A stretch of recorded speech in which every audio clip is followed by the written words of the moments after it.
So we're going to solve the system by writing it just the coefficients.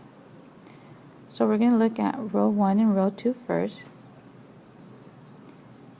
So remember, our goal is to get rid of the 1 and the 5 to make them 0. So I'm going to multiply row 1 by -5. So I'm going to get -5 minus 10 minus 35 and -45. Row 2 is going to stay the same, and then I'm just going to go ahead and add them. So I'm going to get 0, -4, -31, and -4. So now I'm going to look at row 1 and row 3. So what I want is, I want the 1 and the 2. When I add them, I want them to be 0. So I'm going to multiply row 1 by -2.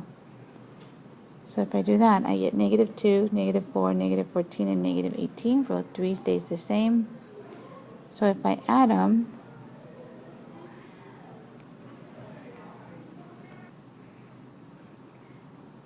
so now I'm going to look at row 2 and row 3. So my goal is, when I multiply, I want to make -4, -1, 0. So I'm going to multiply by -4. So if I rewrite these, I'll get 0, 4, 36, 48. So if I add, I get 5 equals to 5. So I can rewrite this as 5z equals to 5 or z equals to 1. I'm going to use the new row 2 and rewrite it as -4y minus 31z equals to -43. Substitute z is equal to 1.